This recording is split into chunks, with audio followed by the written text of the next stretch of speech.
Bem-vindos à CUF Refrativa 2018.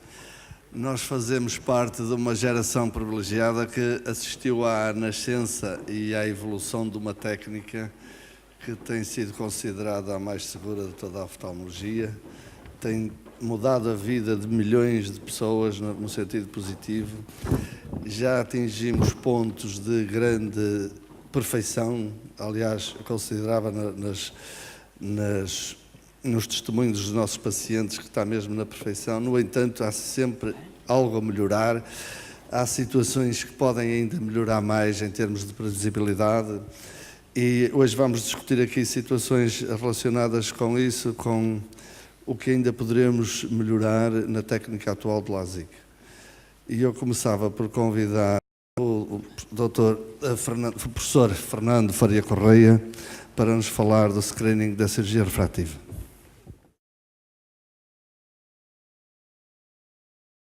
Muito obrigado a todos. Antes de mais, agradecer o convite que foi endereçado a mim, desta casa que sempre me acolheu, desde que comecei a praticar a oftalmologia, mesmo como cirurgião refrativo. Eu peço imensa desculpa pela minha voz estar assim hoje, um bocadito meia empenada, porque fui operado há 2 dias e meio a um desvio do septo, portanto estou ainda em fase de recuperação. Vou fazer o melhor, portanto espero que gostem da apresentação. O meu tema é o estudo pré-operatório da cirurgia refrativa, que antes de mais, eu acho que é um passo muito importante na parte de forma a atingirmos a perfeição, como dizia o Dr. Manuel Castro Neves, e hoje a palavra da ordem na cirurgia refrativa é customização, personalização.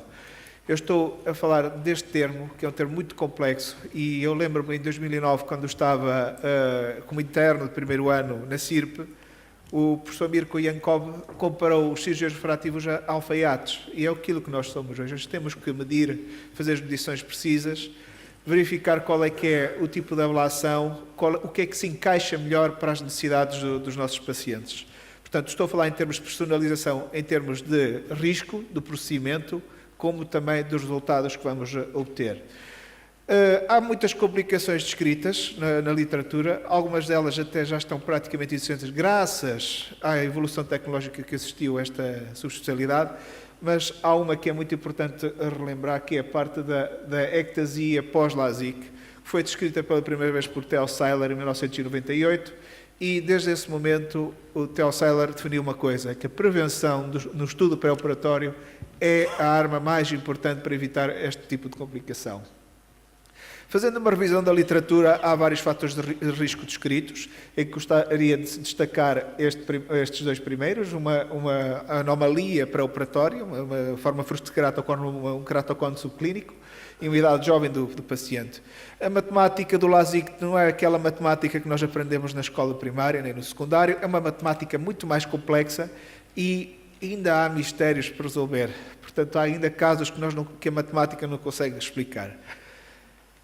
Relativamente a Brad Randleman, que nesta altura, com esta cara jovem, ainda era uma pessoa que estava a iniciar a sua carreira como cirurgião refrativo, decidiu criar uma escala de risco e verificou que estes 5 parâmetros aqui eram fundamentais para classificar os doentes em baixo, médio e alto risco quando eram para ser submetidos à cirurgia refrativa.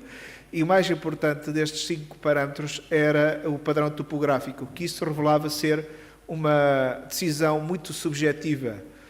Eu hoje posso classificar um mapa topográfico de uma maneira e daqui a um mês o mesmo mapa com uma escala diferente posso classificá-lo de outra maneira. Portanto, este estudo é muito importante. O meu amigo Isaac Ramos, quando fui para o Rio de Janeiro, o professor Renato Amoroso estava muito entusiasmado com os resultados deste estudo, que demonstrou uma grande variabilidade entre os diferentes cirurgiões refrativos e também entre o mesmo cirurgião refrativo, quando analisasse o mesmo mapa topográfico em alturas diferentes, usando escalas de cor diferentes. Portanto, primeiro tem como message atenção às escalas de cores que usamos nos mapas de curvatura. Então, por que é que precisamos de reforçar ainda mais a avaliação pré-operatória? Porque esta escala que foi criada por Randleman ainda há muitos falsos positivos e falsos negativos. E, contudo, há casos que acontece uma desgraça e não há... Porquê que aconteceu isto? Não há uma razão plausível, como este caso aqui. Vocês veem aqui na parte do meio um mapa relativamente inocente de curvatura da superfície anterior. Tem um baixo risco de classificação segundo a escala de Randleman, um LASIK feito com femtosegundo com a tecnologia de ponta que existe hoje, e com o PTA abaixo de 0.40, o leito residual estromal acima de 300 micra, e o doente acaba com uma ectasia pós-LASIK. Mas se verificassem tomograficamente, indo para além da curvatura, este paciente apresentava anomalias tomográficas, como vocês podem ver neste slide. Este é um dos slides mais importantes que eu estou aqui para vos apresentar hoje, que mostra a patofisiologia da ectasia pós-LASIK, pós qualquer cirurgia refrativa a laser. O que é que nós pretendemos identificar? Sim, pretendemos identificar características anormais nos nossos doentes, aqueles casos que apresentam forma frustre ceratocone ou ceratocone subclínico. Mas também queremos estudar se o procedimento que estamos a propor ao nosso doente vai induzir uma falência biomecânica e que vai induzir uma ectasia pós-LASIK, como é os casos de uma ablação excessiva ou um flap espesso. E outra take-home message muito importante é evitar o coçar dos olhos. Isto tudo é para vos dizer que qualquer córnea pode desenvolver ectasia após falência biomecânica. Nunca se esqueçam disso.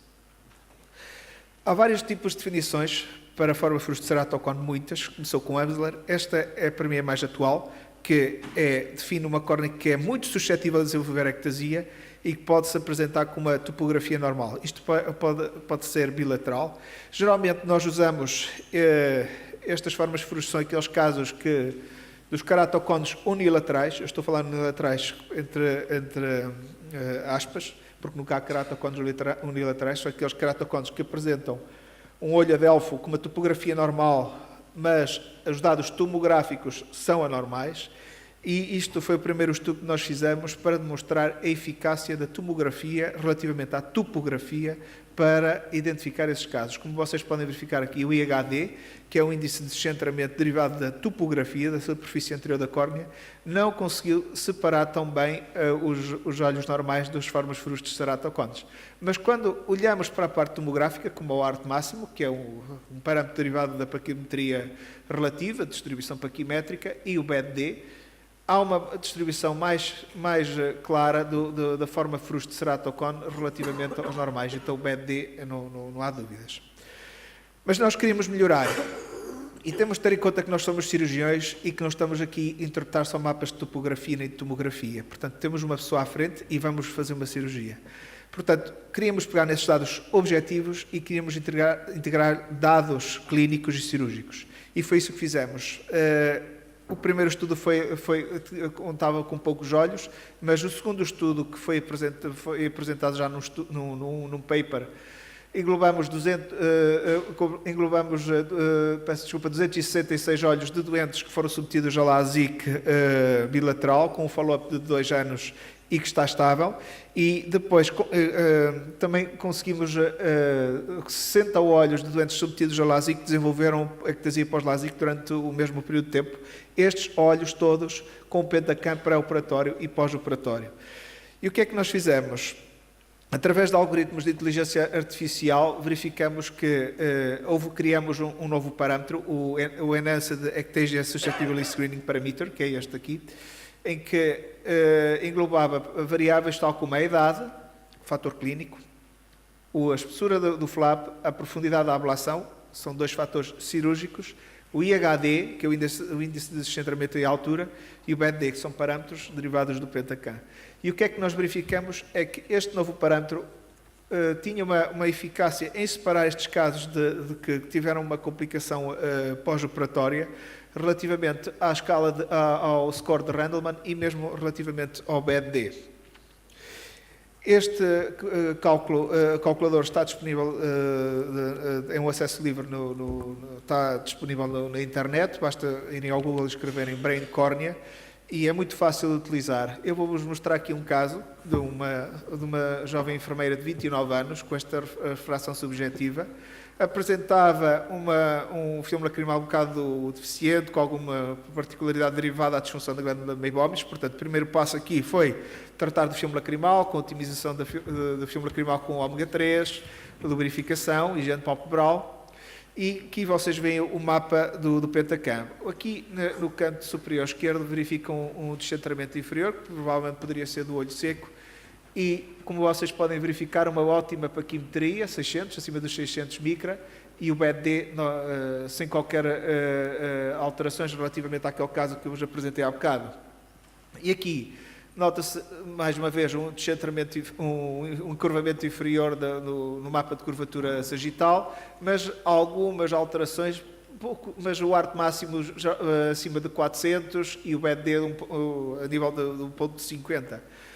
Se corrêssemos o calculador de risco desta paciente para um LASIK, como vocês podem verificar aqui, eu introduzi aqui o parâmetro da espessura do flap de 110, feito com femtosegundo. Vocês verificam que ambos os olhos caem na zona perigosa, está na zona vermelha. Portanto, isto significa que havia um risco exacerbado para esta paciente desenvolver uma ectasia pós-LASIK se fosse submetida ao procedimento LASIK com femtosegundo. Mas no caso do PRK, eliminando o flap, já estava na zona verde. Portanto, é um procedimento mais seguro, apesar desta doente possuir uma paquimetria acima de 600 micras, como vocês podem verificar aqui. Eu, neste caso, realizei um PRK com a ablação guiada pela topografia, isso depois vai ser explicado pelo Dr. Arthur Cummings e pelo Dr. Tiago Monteiro, e ao fim de 3 meses, uma excelente qualidade de visão, o epitélio estava já praticamente encerrado, a parte da doença da superfície ocular relativamente ao filme lacrimal estava a melhorar, e aqui tem os mapas comparativos, em cima o mapa sagital do olho direito e embaixo do lado esquerdo. Vocês verificam que há um aplanamento central, mas com o tratamento topoguiado o laser também procura corrigir as irregularidades que estão presentes na córnea, e isso é a base do Contura. Este é outro slide muito importante que vos queria também deixar, que é um problema chamado olho seco, e isto é para vos lembrar que nós temos de ser proativos na identificação e no tratamento desta doença. Não estou só a falar para casos que são candidatos a cirurgia refrativa a laser, mas também, por exemplo, pessoas que querem fazer lensectomia refrativa com lentes multifocais. Nós podemos pegar no femtosegundo ali do professor Marinho ou do professor Murta, fazer uma cápsula Rexis perfeita, mas se o filme lacrimal está defeituoso, está disfuncional, os resultados nunca vão ser os mesmos. E a mesma coisa para um LASIK. Um LASIK pode dar problemas severos relativamente ao olho seco, porque há uma disrupção a nível da camada das fibras nervosas que estão presentes na córnea, exacerbando ainda mais o olho seco. O problema é que muitas vezes os dentes vêm à nossa consulta e está tudo bem. Só que depois de executarmos este procedimento cirúrgico, ainda vai haver um exacerbamento exacerbação da condição do olho seco. Assim, para acabar, eu gostava de lembrar que nós temos que ir mais além, ou seja, temos que customizar, personalizar. Isto é aquilo que nós procuramos, é a perfeição, como dizia o Dr. Castro Neves.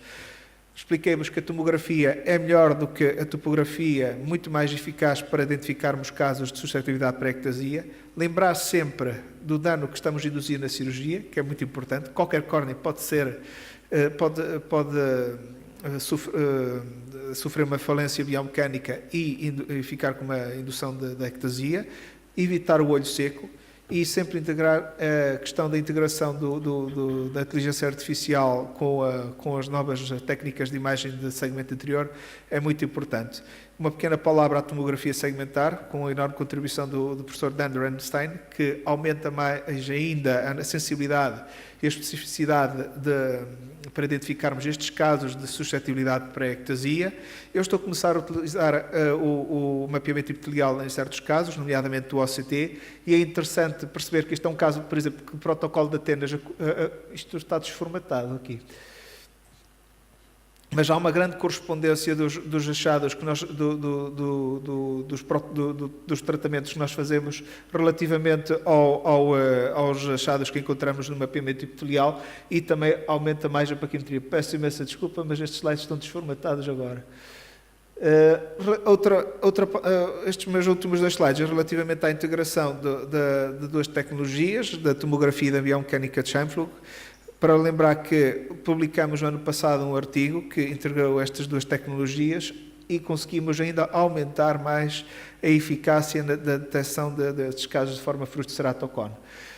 Para lembrar também que hoje recebi a boa notícia que há um artigo de validação elaborado pelo nosso grupo de estudos, que foi escrito pelo nosso interno do nosso serviço, o Dr. José Carlos Mendes, que foi aceito para revisão no American Journal of Ophthalmology. Portanto, é mais um passo, mas claro que isto estamos a dar os primeiros passos e precisamos de dados mais concretos.